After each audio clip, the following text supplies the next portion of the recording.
Deus para a sua vida. Deus tem basicamente duas vontades, mas eu quero falar de uma delas. É de você ser uma bênção para as pessoas. Amém? Feche seus olhos, vamos orar por isso. Pai, em nome de Jesus, eu quero te pedir nesta manhã preciosa, que a tua graça, o teu favor, a tua unção e o teu poder seja liberado sobre cada coração.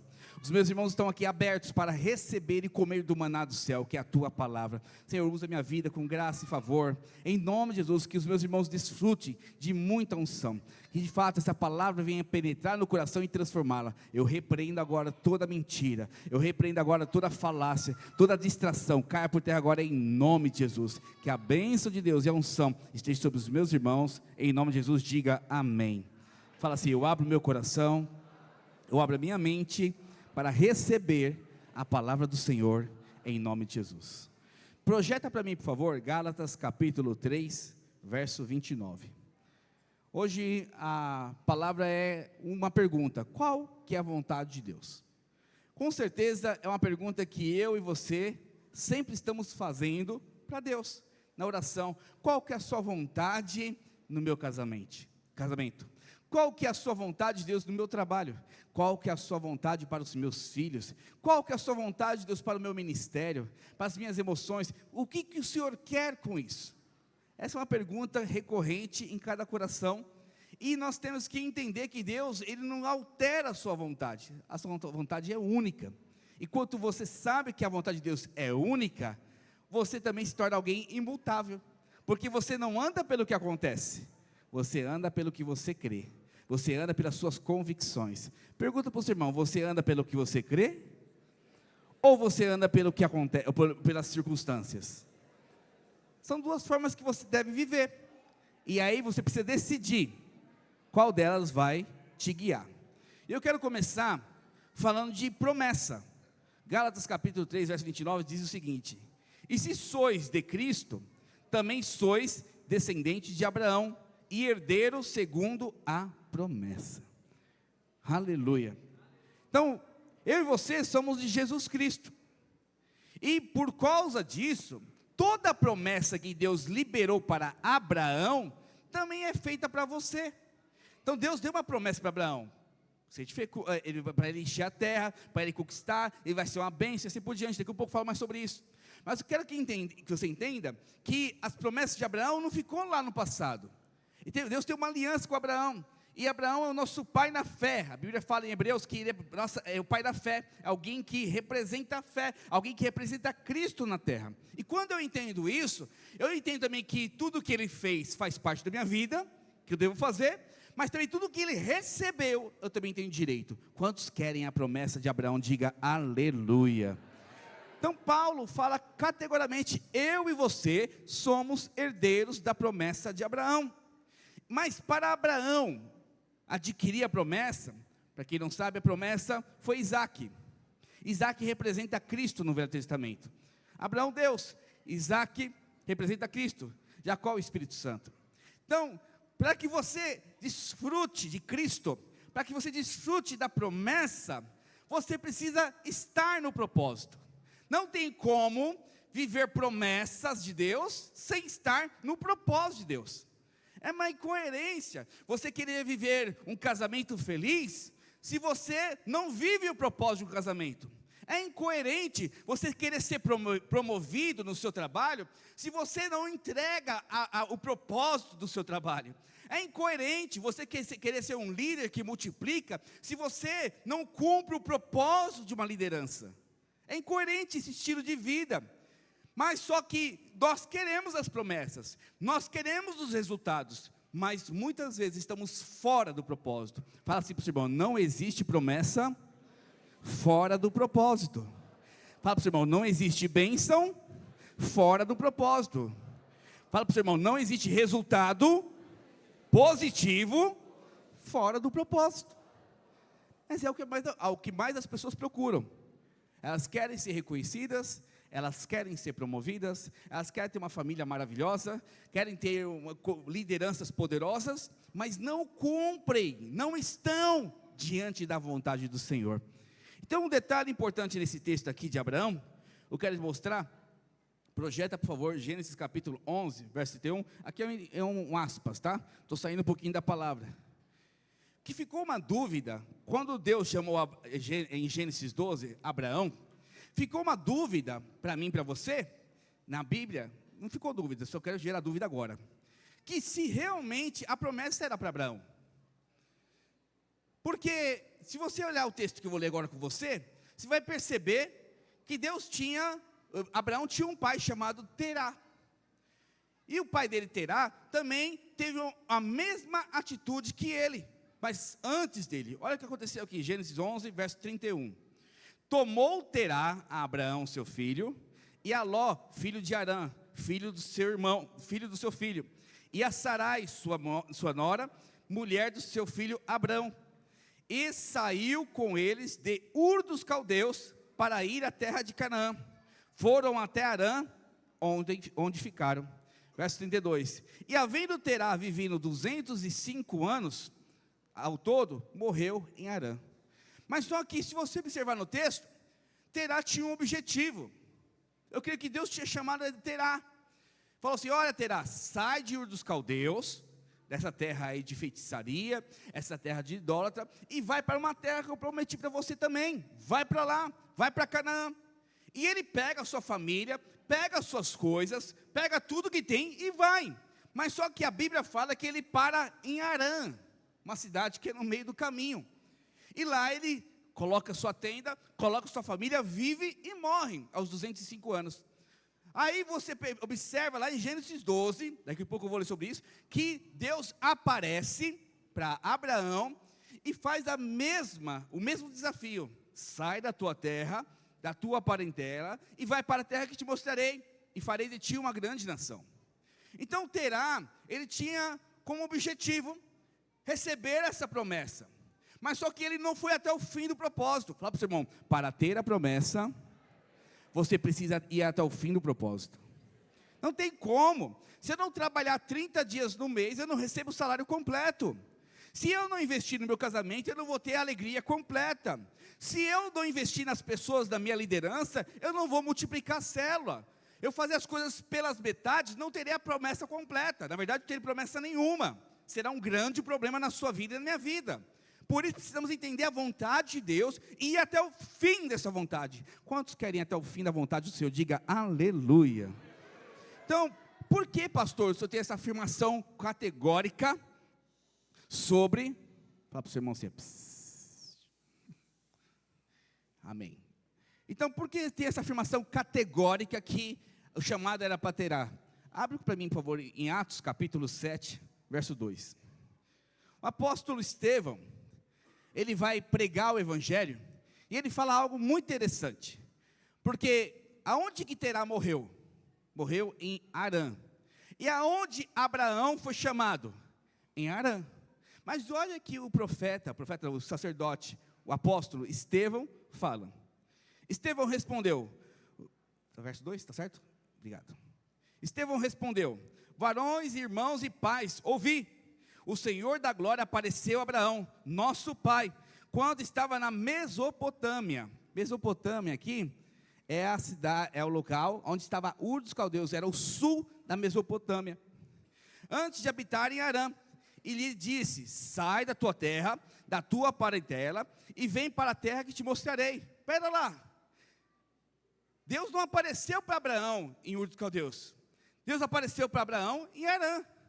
Mas por que Estevão faz questão de falar que apareceu lá na Mesopotâmia, ou seja, em Ur dos Caldeus, e não em Arã? Porque Deus, ele não para processos do seu propósito. Se você for até uma certa parte do propósito de Deus na sua vida, e você não concluir, Deus vai levantar outras pessoas, e vai continuar dali. Ele não vai retornar ao processo do zero.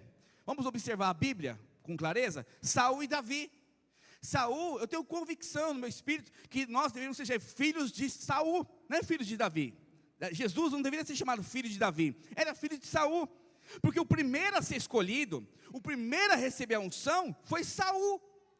Mas Saul negligenciou o propósito, Saul abandonou o propósito, Saul não completou o propósito. que Deus faz? Abate Saul do reinado e levanta Davi. E Davi não começou do zero, ele deu continuidade da onde Saul parou. Deixa eu te falar algo. Você é muito amado por Deus. Fala para o seu irmão, você é muito amado por Deus. Sabe por que você é amado? Porque Ele morreu na cruz por você. Mas o propósito de Deus não pode parar porque você não responde. O propósito de Deus não pode parar porque você não avança. Se você em algum momento paralisar o processo e começar a impedir o propósito de Deus avançar, Deus vai levantar outras pessoas. Não tem como. Então, com você ou sem você, Deus vai continuar o propósito dele. Mas presta atenção numa coisa, olha o privilégio que eu e vocês temos, de sermos escolhidos por Deus. Eu e você somos escolhidos para cumprir o propósito do Senhor e herdar a promessa de Deus. Em nome de Jesus, eu quero declarar dessa noite, dessa manhã, que você seja aquele que entendeu o seu propósito, vai até o fim e vai desfrutar da promessa de Deus. Quem crê, diga amém. Fala para o seu irmão, meu irmão. Fala mais forte, meu irmão, desfrute da promessa, mas vai até o fim, cumpra o seu propósito, em nome de Jesus. Então, perceba, o propósito de Deus sempre acontecerá, com você ou com outra pessoa. Mas se Ele te chamou primeiro, preste atenção numa coisa, você deveria ir até o fim. Você deveria ter um propósito, porque se Ele te chamou, da mesma forma que Ele te deu um propósito, tem uma vontade para a sua vida, Ele tem uma recompensa. Da mesma forma que Ele tem uma vontade para a sua vida, Ele tem uma promessa para cumprir na sua vida. E só pode cumprir essa promessa se de fato você viver o propósito. Pastor, você está falando do quê? Não estou falando de salvação. Eu estou falando de reino de Deus. Se eu quero desfrutar do reino, se eu quero desfrutar de conquistas, eu preciso estar no propósito. Sem propósito, sem conquista. Fala para o irmão, sem propósito, sem conquistas. Então, se não estivermos vivendo as promessas em nossas vidas, é porque estamos fora da vontade do Senhor. Vamos lá, existe mais de 3.000 promessas na palavra do Senhor. São promessas para você, eu e minha casa serviremos ao Senhor. Você vai comer do melhor dessa terra. Os seus inimigos não subsistirão contra você. Enfim, são N promessas que Deus colocou para mim e para você. Mas você observa que você busca, você quer a promessa, você quer desfrutar de algo, mas parece que não alcança nunca. Por que, Deus? Por que isso acontece na minha vida? Por que eu não desfruto de tudo que o Senhor tem para mim? Por que eu vivo essa vida difícil, complicada, família, isso, muito problema? Você tem que avaliar muito bem, porque problema não é sinal que você está fora do propósito. Porque tem problemas. Jesus passou por problemas na terra, sim ou não? Ele estava no propósito. Os apóstolos foram presos, sim ou não? Ele estava no propósito. Primeira coisa que tem que se avaliar, se o que está acontecendo na sua vida é permissão para que você avance ou não. Mas se você vive uma vida de miséria o tempo todo, com certeza não é propósito de Deus. Se você vive uma vida miserável de casamento, com certeza não é propósito de Deus. Se você tem N problemas na sua saúde, também não é propósito de Deus. Passar por problemas faz parte, mas viver o problema não. Então significa que uma vez estou no problema, vivendo esse problema, tem um problema na minha vida. E qual é o problema? Não estou no propósito. Irmãos, teve um tempo aí, passamos por um tempo bem difícil de saúde na minha casa. Quase 2 meses. E eu o tempo todo me avaliava, Deus, eu estou no centro da tua vontade, me orienta, me mostra, perguntar para Deus. Eu tinha uma paz que excedia tudo que estava passando. Passava assim, por cima de tudo. Eu falava, Deus, então eu estou entendendo que eu estou vivendo, faz parte do propósito. Então eis-me aqui, me molda, me transforma. Irmão, 50 dias passou todos os problemas. E nós saímos muito mais fortalecidos da situação. Sabe por quê? Porque quando você está no propósito, você sempre vai viver milagres e sinais e prodígios do Senhor. Eu tenho que crer nisso, eu tenho que viver isso. Então a maioria das pessoas, elas vivem sem propósito. E sabe o que as pessoas querem viver? Sonhos. As pessoas nesse mundo, o tempo todo, ficam em busca de sonhos. Ter carro não é propósito. Ter uma casa também não é um propósito.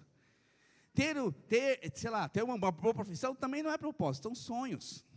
São sonhos. E aí você precisa entender que os sonhos estão completamente ligados ao aqui e ao agora. Mas propósito está ligado à eternidade. Então propósito é fazer algo relacionado a um projeto de vida. algo que traz um desígnio para você, existencial, a sua razão de viver. Por exemplo, conhecer Jesus para mim, é meu propósito de vida. Eu quero estudar a Bíblia, eu quero viver igreja, porque eu entendi que viver isso, liderar uma igreja, liderar uma célula, tudo isso que eu vivo, estar casado com minha esposa até a eternidade, relacionar com meus filhos até a eternidade, isso faz parte do propósito de Deus, porque através dessa circunstância eu vou conhecer a Deus. Mas só que não, tem pessoas que vêm para a igreja para comprar o carro, tem pessoas que vêm para a igreja para comprar a casa, tem pessoas que vêm para a igreja para resolver o problema de casamento. Não, eu quero te falar, isso é um sonho, porque sonhos está completamente relacionado a objetivos, que traz a sensação de prazer. Propósito não, te dá um rumo, te dá um foco para o resto da sua vida. Se o seu sonho, se o seu propósito acaba no dia que se conquistar, então não é propósito, é sonho. Propósito ele nunca vai acabar, sempre vai queimar no seu coração, até o dia da volta de Jesus. Deixa eu te falar, se você não pensa no reino de Deus, você não tem propósito. Se você não sonha com a volta de Jesus, você não tem propósito. E você precisa entender que sem propósito, sem promessa. Se você não tem propósito, você não vai desfrutar de toda promessa. Mas presta atenção, Jesus conquistou todas as coisas na cruz do Calvário. Não é para mim, pastor? Sim, mas para quem está no propósito. Não confunda a salvação com o reino de Deus. A salvação é: Deus te tirou do inferno, das trevas, do lago de enxofre eternamente, e te trouxe para a maravilhosa luz. Diga glória a Deus. Mas nessa maravilhosa luz, eu posso ficar parado ou desfrutar. E o que eu estou falando para você aqui nesta manhã, é que você precisa desfrutar dessa maravilhosa luz, desfrutar de todas as promessas de Deus. Que adianta ser um cristão e viver uma miséria de casamento? Que adianta ser um cristão e não desfrutar de poder de multiplicação? Não faz sentido para mim, você ser um cristão, que está numa igreja de vencedores, que pregamos isso o tempo todo, e não se envolver com a vontade de Deus. A vontade de Deus é que você viva plenamente a vida que Ele tem para você. Quantos querem essa vida? Diga amém. Diga aleluia. Então muitas pessoas, igrejas, elas não crescem. Eu conheço pessoas que passam a vida toda, não prosperam, casamento ruim, família ruim. Quando eu falo família ruim, falo assim, brigas, problemas. Sabe aqueles problemas de 20 anos atrás, é o mesmo problema de hoje? Estou chateado porque ele não me deu presente de Natal. Sabe? Estou chateado porque ele não falou te amo. É imaturidade. Eu estava falando com um rapaz que corta meu cabelo, sexta-feira, foi sábado, e nós estávamos falando quanto que nós amadurecemos em Cristo. Ele é cristão também. Uma coisa que ele falou é verdade, falou assim, pastor, o que era um problemaço para mim, com 20, 25 anos, hoje não é mais problema. Aí eu falei, por que você acha que mudou? Os problemas continuaram? Ele falou, sim, continuaram. E o que mudou dentro de você? Ele falou, maturidade. Eu entendi que isso faz parte do meu propósito de transformação. Uau, eu falei, isso é poderoso. Porque quando você entende que as coisas não vêm para te destruir, mas sim para amadurecer e levar você a conhecer a Deus, você amadureceu, você está crescendo, você está entendendo o propósito da vida. Você está entendendo o propósito da vida. E conversando com ele sobre isso, percebo que assim, ele está paralisado em algumas áreas da vida dele, eu creio, mas ele está buscando. Mas em outras áreas ele avançou muito. Por quê? Ele entendeu o propósito. Quando você entende o propósito, você cresce. Quando você entende o propósito, você avança. Quando você entende o propósito do seu casamento, você multiplica o seu casamento. Quando você entende o propósito das suas finanças, presta atenção, não é sonho. Ganhar dinheiro é sonho. Usar esse dinheiro para cumprir o propósito de Deus é outra coisa. Quando eu entendo hoje o propósito do dinheiro na minha vida, eu vivo promessas do Senhor. Quando eu entendo a função da Soraya na minha vida, os meus filhos na minha vida, eu vivo o propósito de Deus. Quando eu entendo a função da liderança na minha vida, eu vivo o propósito de Deus. Entender o propósito é fundamental para viver promessa. Quantos querem viver a promessa do Senhor? Diga bem forte. Fala para o seu irmão, viva o propósito. Muitos casamentos não avançam. Por quê? Não veio o propósito do casamento. Casaram com motivos errados, têm expectativas erradas e se frustram porque as expectativas não são atendidas. Eu não tenho expectativa nenhuma na Soraya e nos meus filhos. Pastor, isso aí não é carnal? Eu falei assim, não é carnal. Porque se eu esperar alguma coisa de bom que venha deles, eu vou me frustrar. Mas eu espero algo de bom que vem do Cristo que habita neles. Uau, diferente. Então, o Jesus que habita no Pedro, o Jesus que habita na Soraya, o Jesus que habita no Davi, esse nunca vai decepcionar. Então, quando eu converso com eles, eu ensino eles, eu caminho com eles, eu sempre espero algo de Cristo que habita neles, porque o Cristo nunca vai decepcionar você. Aí eles pisam na bola, aí eu vou falar, isso é o Pedro carnal. Aí eles acertaram, isso é o Cristo que está no Pedro. É assim que eu avalio o tempo todo da minha vida. Logicamente, eu não sou de fé, tem dia que eu fico chateado sim, mas isso não me paralisa, isso não me atrapalha, sabe por quê? O meu propósito é viver um relacionamento intenso com eles, é viver um relacionamento de poder com eles, e desfrutar tanto deles, da vida que Deus tem para nós. Quando eu entendo isso, as coisas mudam, eu começo a me comportar de forma diferente, que eu estou chegando agora, qual que é a vontade de Deus? Fala para o seu irmão, você quer a promessa de Deus? Fala para o outro, você quer a promessa de Deus? Viva o propósito de Deus. Agora vamos entrar no propósito de Abraão, porque aqui, nesse texto de Gênesis capítulo 12, pode projetar? Gênesis 12, 1, fala claramente qual que é o seu propósito e o meu propósito, porque entendendo esse propósito, viveremos o melhor do Senhor.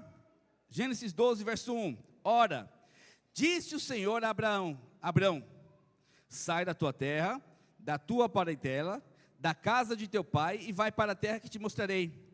De ti farei uma grande nação, e te abençoarei, e te engrandecerei o nome, se tu uma bênção. Abençoarei os que te abençoarem, amaldiçoarei os que te amaldiçoarem. Em ti serão benditas todas as famílias da terra.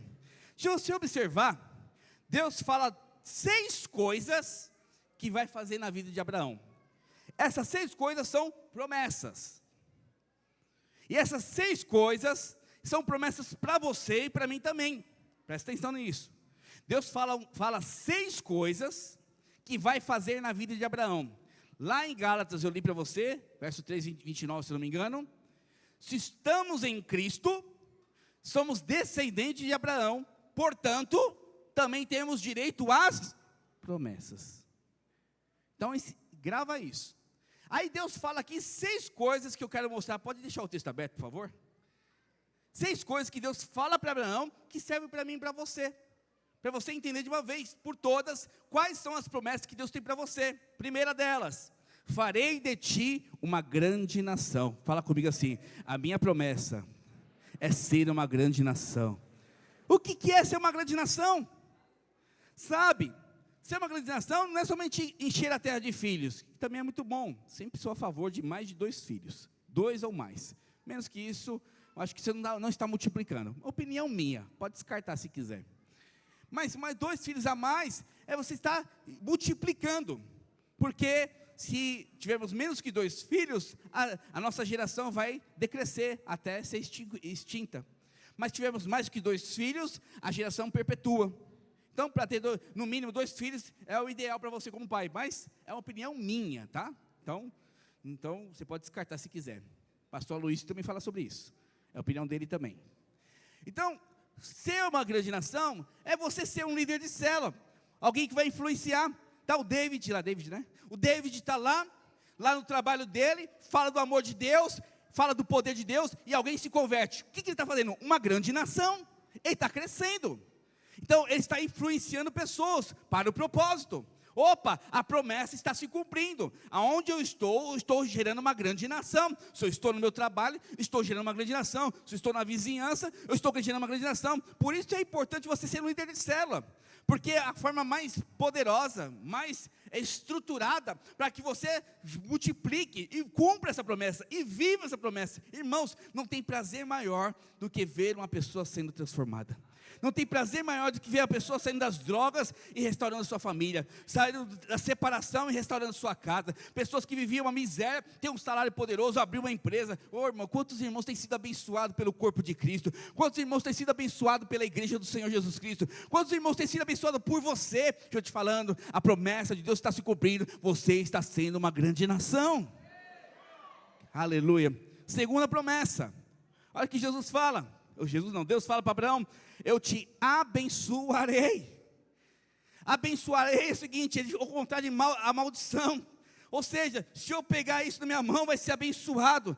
Significa o quê? Pode multiplicar, pode trazer fruto, pode trazer alegria, tudo vai acontecer, porque tudo que está comigo, tudo que está na minha mão vai ser abençoado, a minha família é abençoada, a minha casa é abençoada, os meus filhos são abençoados, o meu salário é abençoado, aonde eu piso a planta dos meus pés é abençoado, sabe por quê? Porque eu sou abençoado, a promessa está sobre a minha vida. Quando eu entendo isso, as coisas mudam, porque eu sou abençoado. Deixa eu te falar algo, não é porque as coisas estão difíceis que a bênção não está com você, sua forma de olhar está errada. Eu tenho visto bênção até na minha mãe doente. Pastor, como assim? Você não entende. Eu sei o quanto eu estou crescendo e eu sei quanto ela está crescendo nessa situação, porque a sua condição atual não definirá a promessa futura que você vai viver, nunca vai definir. Não viva o agora somente é um espelho, é um problema às vezes, mas vai impulsionar você a viver as melhores e as maiores promessas da sua vida, diga amém. Outra coisa, que o texto também fala, Abraão, farei de ti uma grande nação, eu vou te abençoar, mas também eu vou te engrandecer. Uau! Como assim, pastor? Meu querido, seu nome vai ser alocado pelas regiões. As pessoas falam assim, conhece a Amanda? A Amanda é uma bênção. Conhece a dona Cida? Essa mulher mudou a Itaquera. Conhece o Rafael? Ele toca lá com poder e unção. O seu nome vai ser exaltado pelos 4 cantos da terra. Sabe por quê? Porque a promessa está sobre a sua vida. Irmãos, hoje, nada assim, não é vanglória minha nem da Soraya, mas dentro da nossa família, nosso nome é muito honrado. Lá em casa, meu sogro, meu irmão, minha cunhada, todo mundo olha para a gente como alguém referencial. Toda vez que alguém fala da gente, não, vocês não conhecem o Alexandre e a Soraya. Alexandre e a Soraya são honrados, são abençoados. Toda hora o meu nome é agradecido. Eu não peço isso, Deus é minha testemunha. Mas como você está no propósito, a promessa vai acontecer. Não tem como não exaltar o Rodrigo no serviço dele. Não tem como não exaltar o Alexandre em Mogi. Não tem como não exaltar a Gabi no trabalho dela. Não tem como você não ser exaltado. Sabe por quê? Se você está no propósito, a promessa vai se cumprir na sua vida. Eu tenho que crer nisso, eu tenho que tomar posse disso. Quarta atitude, quarta promessa que Deus fala: amaldiçoarei os seus inimigos. Uau, isso é forte, isso é forte. Eu vou abençoar quem te abençoar, quarta, e a quinta, amaldiçoarei quem te amaldiçoar. Ou seja, está comigo é abençoado, mas se vir contra mim, o bicho vai pegar para o seu lado. Não vem mexer com o filho de Deus, não. Eu sou filho amado de Deus. Fala para o seu irmão, você é filho amado de Deus. Fala assim, o diabo não pode mexer com você. E nenhum enviado dele também. Não pode, irmãos. Vou te dar um testemunho meu. Terminando aqui, minha parte. Vamos passear aqui um pouquinho. Tinha um rapaz meu no banco, já contei essa história há um tempo atrás, que me perseguia por ser cristão.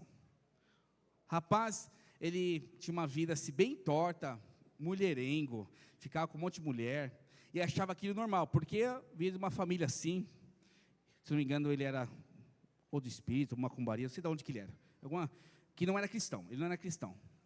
E aí ele falou para mim assim, você não aproveita a vida.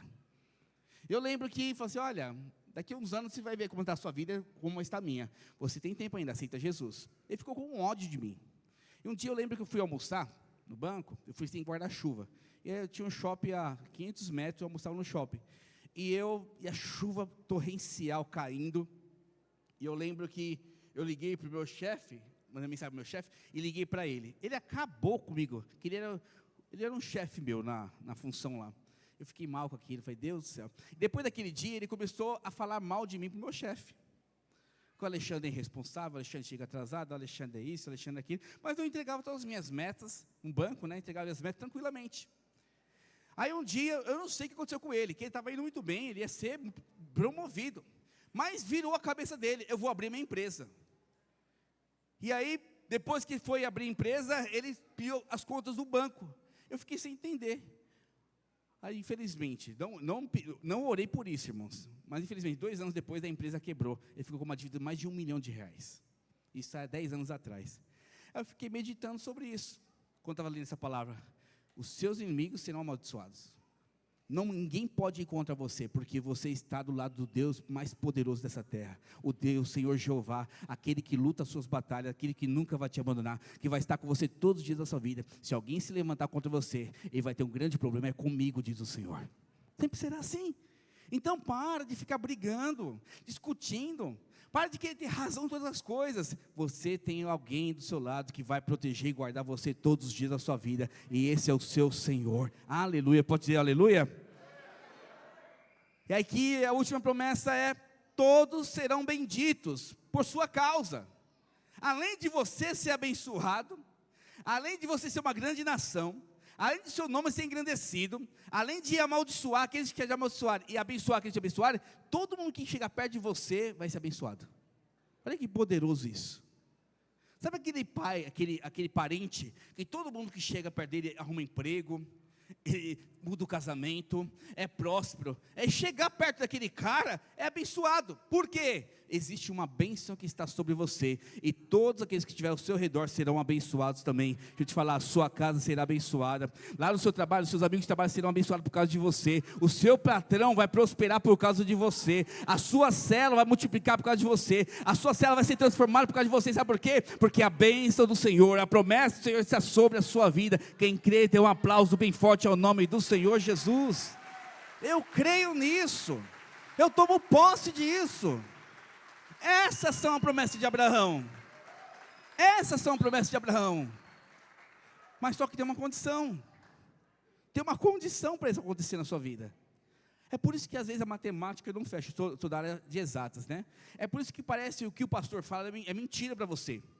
Porque o pastor fala das promessas, mas a condição você despreza. E é importantíssimo para somar no resultado. E a condição é, verso 2: de ti farei uma grande nação, e te abençoarei e engrandecerei seu nome. Somente o quê? Se tu uma bênção. Opa! Aqui de 6 coisas, 6 promessas que Deus prometeu, Ele pediu algo para você. Simplesmente, seja uma bênção onde você estiver.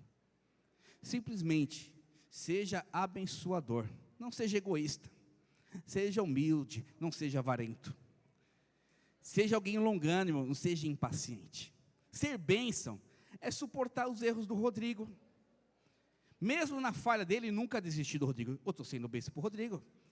Às vezes é ajudar financeiramente a Amanda se ela precisar. Ser bênção é explicar para o Rafael até que ele entenda. Ser bênção, independente do retorno das pessoas, eu continuar sendo igual Cristo é comigo. Deixa eu te falar, antes de você, quando você ainda era inimigo de Deus, Jesus já te amou na cruz do Calvário e morreu por você. Então que mostra algo muito importante, porque nós estamos numa geração, estou terminando a palavra aqui, já pode subir por favor. Nós estamos numa geração onde as pessoas só fazem se receber, só dão se tiver retorno, só abençoa se for grato. Se eu falar assim, abençoar o David aqui, por exemplo, ele virar as costas e assim, não fala nada, eu me senti ofendido, porque afinal, o cara é ingrato, o cara não consegue pedir nenhum obrigado pelo que eu fiz para ele. Mas presta atenção, você fez porque você está cumprindo seu propósito, ou você fez para ser agradecido por ele? Quem vai te agradecer, é o David ou o Senhor? Presta atenção numa coisa, toda vez que você requer algo de alguém, você perde a sua coroa do céu. Toda vez que você exige um posicionamento para alguém reconhecer o seu trabalho, você deixa de viver o propósito do Senhor. Porque você está querendo glória humana. Deixa eu te falar, a sua glória vem dos céus. Fala para o seu irmão, a sua glória vem dos céus. Então, todo sacerdote precisa ser bênção. Em 2 Pedro 2,9 fala que nós somos um reino de sacerdotes. Um reino de sacerdotes. Quando Jesus morreu na cruz do Calvário, e você aceitou Ele como Senhor e Salvador da sua vida, Ele entrou em você e te fez sacerdote real. E quando isso aconteceu, significa que você assumiu a posição de Abraão, assumiu a posição de sacerdote. O sacerdote é aquele que tem conexão com Deus, pode dedilhar por favor, e tem conexão com os homens, é alguém que intermedia a glória de Deus e transfere para os homens que não conhecem. Você acha que eu estou aqui todo domingo pregando por quê? porque eu quero ser uma bênção na sua vida. E tem pessoas que falam mal de mim, tem pessoas que reclamam de mim, normal, faz parte, mas eu estou um pouco preocupado, porque eu vou continuar sendo bênção na sua vida, porque eu não estou aqui para receber algo de você, eu estou aqui para receber dos céus. Eu quero as promessas dos céus, eu quero o poder que vem dos céus. Ninguém pode dar aquilo que ele não é.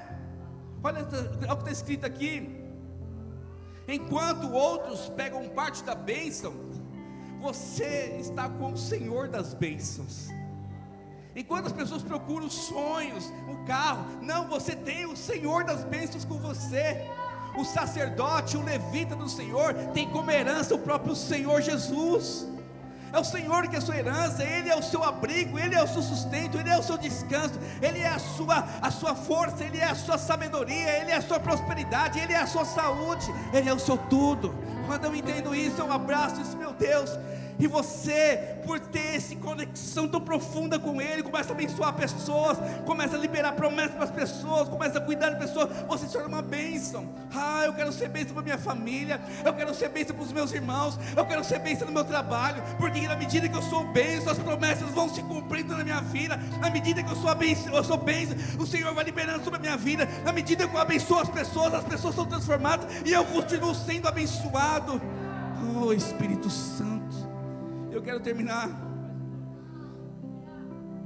com 2 exemplos. Eu sou bênção porque isso faz parte da minha natureza. Porque se eu entendi que eu sou sacerdote, eu não vou requerer nada de ninguém. Pelo amor de Deus, não exija da Renata o retorno daquilo que você fez para ela. Quando você faz isso, você não entendeu que você é o sacerdote.